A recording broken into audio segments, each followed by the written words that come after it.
Renato, dando nó na cabeça de todo mundo nesse mercado. Anunciou uma operação que a gente já estava esperando a conclusão dela, que era a compra desse Power Center, né?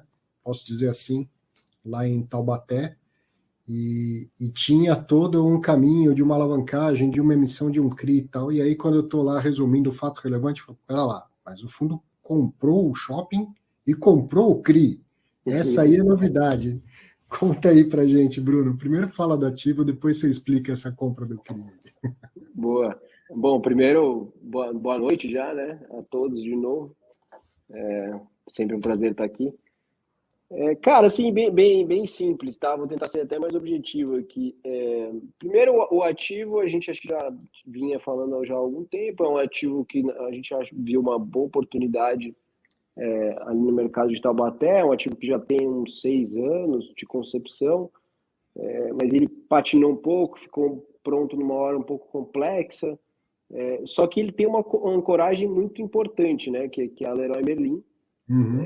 que ocupa mais de um terço do ativo, quase metade, e que tem um contrato longo, forte, né, um BTS, então a gente está muito confortável, é um destino, né, a Leroy, nesse raio de 100 quilômetros só tem essa Leroy, a outra Leroy é em São José dos Campos,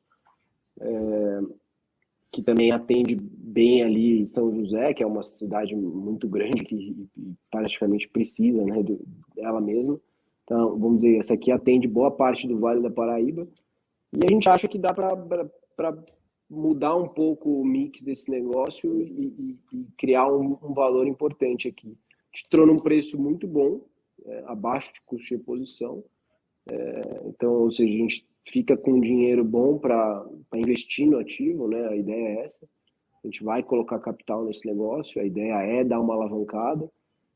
A gente ganha prazo também, porque a gente fez uma renda garantida aí por 2 anos. Então, basicamente, nesse caso, a renda garantida é para nos dar fôlego mesmo para poder investir, né? Faz todo sentido. A gente consegue ser mais agressivo, então isso traz, principalmente para a equipe comercial, uma agressividade maior. Então, nesse aspecto, a renda garantida ela funciona bem. Então, um pouco isso. A gente já tem uma estratégia meio que montada para o ativo, a gente já estudou bastante ele, já sabe o que a gente quer fazer, tem algumas decisões aqui ainda para tomar, a gente estava esperando finalizar, mas a gente vai ter 2 anos aí de bastante desafio para botar esse negócio de pé e dar vida ainda mais aí para o empreendimento, tá? A Mas é o gente que você está falou, vendo. é um power center mesmo, que além da Leroy tem outras âncoras, né? Tem uma Cobase que vai super bem lá, está estrategicamente muito bem colocada aí, e estão voando, né, no mercado, e tem outras tem a Mobile, e mais uma outra loja de imóveis aqui do outro lado, do lado direito, para quem está olhando a foto aqui de frente. Então, essas são as 4 âncoras do ativo. Tem mais uma âncora que é a Apollo Play, ali de roupa também, mas a gente quer dar um pouco outra cara para o negócio, mas obviamente a gente vai continuar apostando nisso. Chama atenção o tamanho da Leroy, né? Desproporcional em relação às demais, né? A Cobase parece uma loja pequena se a gente compara a Leroy Merlin, né? Sim. É uma Leroy completa essa daí, né? É uma Leroy Uhum. que, como é a única num raio grande, eles acabaram tomando a Ela decisão é de fazer feita uma... para atender não só a cidade de Taubaté, e sim toda a região, né? Explica um Não, pouco pra você ter ideia, ela atende o litoral, tá? Ah, Todo o litoral. Boa parte dos consumidores dessa Leroy, a gente estudou um pouco, e não é pouco, tá? É um percentual alto. É litoral norte. interessante. O cara desce daí de Taubaté para Ubatuba em meia hora, né? Uhum. E E aí é o não único tem, não lugar. tem Leroy em Ubatuba e o E não dá litoral para. bombando, né? Se ele vai comprar lá na cidade que ele mora, no litoral, ou que ele tem uma casa de veraneio, coisa assim, ele vai comprar de um cara pequeno que tem que pôr um sobrepreço para fazer sentido vender lá o material de construção. E aí ele vai na Leroy, compensa, né, mesmo a viagem e tudo mais, pelo preço de uma empresa desse tamanho. O cara já passa aí, né? Já compra, É. já desce. Então, ela atende um raio grande. Dei um exemplo aqui, mas São José, Campos do Jordão é outro. Uhum. Uhum. Então, essa Leroy atende bastante cidade aí na região. Explica um pouco do conceito do Power Center, o Margato. Assim, ele não é um shopping e também não é um outlet, né? Não é como aquele ativo que tem no XP Malls, por exemplo, que fica na Castelo Branco. Ele não é um outlet, né? Qual que é a diferença dele? A gente está vendo que ele fica aí na beira da estrada, mas qual que é a diferença, por exemplo, de um Power Center para um outlet? Esse empreendimento, inclusive, foi concebido como um outlet. O nome dele, o primeiro nome dele era Outlet alguma coisa, que eu agora nem me lembro. Depois que foi mudado o nome para Dutra 107. Lá atrás era um outlet e não funcionou, né? Mas basicamente assim, o Power Center ele vai ter vários destinos, né? Ele não tem aquele conceito de ter várias satélites com alguns grandes destinos, né? Então, e aí obviamente você vai estar numa região um pouco mais afastada, mais beira de estrada, onde as pessoas se locomovem para ir lá, né? O shopping ele tem que estar mais adensado dentro de grandes cidades, porque Sim. você tem é uma questão mais de social e de você ter lojas e todo aquele mix de várias outras coisas que você vai oferecer ao público, né?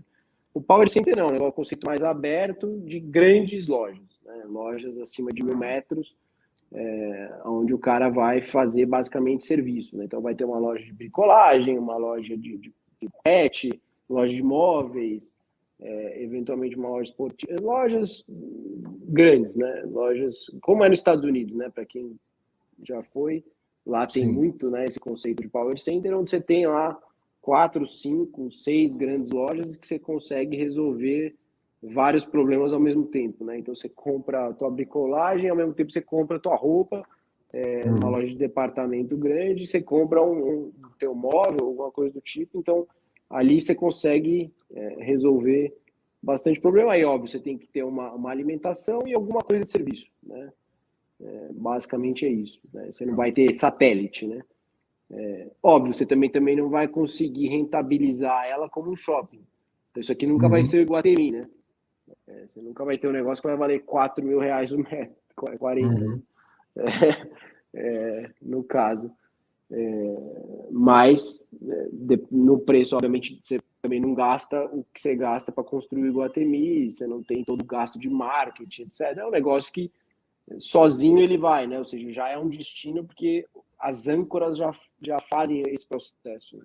E ele geralmente ele é focado na âncora e menos na satélite, né? Uns 80% do espaço é para a loja âncora e uns 20% para a loja satélite, mais ou menos isso, né?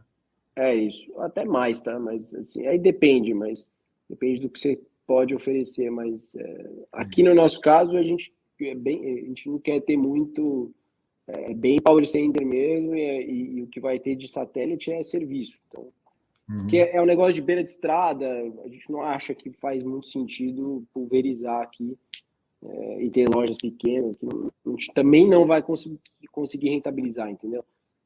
Que você vai botar uma satélite com o objetivo de rentabilizar, você cobrar mais aluguel. Aqui eu não Isso. vou conseguir cobrar. Então não faz sentido nenhum eu ter. Eu prefiro ter várias grandes lojas, porque eu vou conseguir atender melhor esse público que vai no Power Center. E aí satélite é mais para ter o serviço para o cara conseguir resolver mais coisas ao mesmo tempo, se necessário for. Então esse na minha visão, é o conceito do Power Center aqui. E para essa mudança de mix, provavelmente vocês vão fazer algumas reformas, por isso que você está falando que tem um investimento programado aí. Exato. Algumas reformas, algumas adequações e eventualmente alguma allowance, alguma coisa do tipo, né? Então a gente está disposto a fazer tudo isso. Então, a ideia é essa. Está tudo na conta, vamos dizer assim. Isso já está dentro do estudo. Boa parte não, acho que todas as lojinhas pernambucanas vendidas ao longo do ano viraram um grande Power Center em Taubaté. É isso, um pouco disso. Então a gente conseguiu vender aí cap de 6, estamos investindo num negócio que no primeiro momento aí vai dar um retorno perto de 10 e pouco, 10,5, que eventualmente isso pode virar 14, e no pior cenário viram 6, 7. Né? A gente, assim, nada der certo. Acabou a renda garantida, a gente migra para isso. Então, assim, tem vamos dizer assim, tem um downside protegido e, na nossa visão, tem bastante upside. Então, a gente achou que foi um bom negócio, pode gerar bons frutos aí para o fundo. E conta desse CRI aí, que foi uma surpresa. Você pensou em alavancar o negócio, como faz, inclusive, em outros fundos, no HGLG e tal, mesmo tendo dinheiro, fazer uma alavancagemzinha para melhorar a rentabilidade. E aí estamos no Brasil e as coisas variam absurdamente, e as taxas foram parar lá em cima, ficou meio sem mercado para fazer essa alavancagem, né? Sem sentido fazer essa alavancagem. Mas ela saiu, a IPCA mais 6,5, sendo que o HGRU é o próprio comprador do CRI. Explica melhor essa história. A gente vinha olhando a transação, né, num outro mercado. Para quem acompanhou, a gente já tinha soltado o FR faz um tempo, a transação demorou um pouquinho, por vários motivos, tem sócios e é um pouco mais complexa, tinha uma redução, tem uma complexidade de estruturação aqui grande. E aí o mercado era outro, o mercado virou, né, completamente, tivemos uma eleição no meio do caminho, e aí todos os problemas que a gente está tendo no mercado agora, né, o mercado tá bem difícil. E aí a gente pensou bem aqui com relação a, principalmente, conflito, né, comprar o CRI e o equity, a gente já passou por isso outras vezes aqui na área e até na carreira. Mas se a gente comprasse tudo dentro do mesmo fundo, ou seja, dentro do mesmo bolso, sendo tudo HGRU, conflito é nenhum, né, na nossa visão. Porque aí eu estou dentro, eu tenho o equity e o débito dentro do mesmo negócio, dentro do mesmo bolso, mesmo dinheiro, então eu vou tomar a melhor decisão sempre, porque o bolso é o mesmo, né? Seja lá qual for. Então a gente viu que não tinha conflito, então falou, faz todo sentido, eu continuo fazendo a dívida, mas eu encartero ela como se eu estivesse comprando 100% no equity, né? Então, no fim, a transação virou 100% equity, eu já estava com a transação estruturada, então não teve um custo extra, vamos dizer assim, que já tinha corrido, né? E aí a gente seguiu fazendo ela dentro do fundo, e aí quando a gente tiver um mercado melhor, a gente vende a operação, né? A gente vende a mercado no momento mais oportuno, e aí sim consegue fazer o poder da alavancagem, porque a gente mudar esse negócio e aumentar a taxa, a gente achava que não fazia sentido, aí a gente não ia fazer. Aí entre não fazer e ter a oportunidade de, em algum momento mais para frente, usar essa alavancagem a nosso favor, ou seja, a gente tem um ativo de mercado de capitais dentro da carteira que eu posso me desfazer em algum momento numa taxa boa, a gente pode fazer. Então, fez todo sentido. Quer dizer, hoje é como se ela não tivesse existido, né? Porque você cedeu uma parte do contrato da Leroy Merlin. Então, o fundo não recebe todo o aluguel. Por quê? Porque parte sai e vai para a securitizadora para chegar no dono do CRI. Só que o dono do CRI também é o fundo. Então, o dinheiro só está dando uma voltinha e vai chegar no HGRU do mesmo jeito. Então, é como se você tivesse comprado 100% do imóvel. Lógico que tem um custo nessa história, tem a remuneração, que é IPCA mais 6,5, e tem o custo da estruturação. Ficaria mais barato se tivesse comprado o imóvel inteiro. Mas isso te deu uma opcionalidade que é muito legal, né? Que amanhã ou depois o mercado... Hoje a gente vê aí as taxas cobradas em títulos de renda fixa, parece que o mundo vai acabar. Se não acabar o mundo, é provável que essas taxas comecem a voltar. E aí, de repente, você tem um bom título com um bom risco de crédito tal que você pode vender, e aí a operação fica alavancada a hora que você quiser. Essa é a ideia, assim, essa opção que você tem agora? É exatamente isso. No fim é isso, né? Vamos assim, nos termos do mercado financeiro, eu comprei uma opção. Uma opção, né? E o prêmio dessa opção foi o custo de estruturar ela. Basicamente é isso. Sendo que essa opção ela tem 10 anos de prazo, 15 anos de prazo. Isso, tem 10 anos. Agora mesmo. Não, 10 ou... Boa pergunta. Acho que a gente Peraí, eu tô com... A gente fez de... Era 10, mas depois a gente aumentou para 15. Tô com o fato relevante aberto, já confio. 15 anos. 15 anos. O contrato era de 20, né? E já decorreu 5. Então, é isso. E no nosso caso, na verdade, o prêmio da opção foi 0, porque eu já tinha incorrido nesse custo, entendeu? Certo. Então, no fim, a decisão era mais fácil, né? Mas, assim, a gente já tinha incorrido, eu ia gastar, já ia ter que pagar o advogado, a seguradora e todo mundo anyway, porque o trabalho estava feito. Então, era uma questão de fazer ou não fazer, mas o custo estava incorrido. Então, o prêmio da opção era 0. Então, vamos dizer assim, para a gente era no-brainer. Faz em carteira e, eventualmente, se der para vender, a gente vende lá na frente. Então, a gente já tinha incorrido no custo, né? O prêmio, no nosso caso, foi 0. Mas, eventualmente, numa outra, teria esse prêmio aí, vamos dizer. Mas, na minha visão, dependendo do tamanho da operação, ainda assim vale a pena.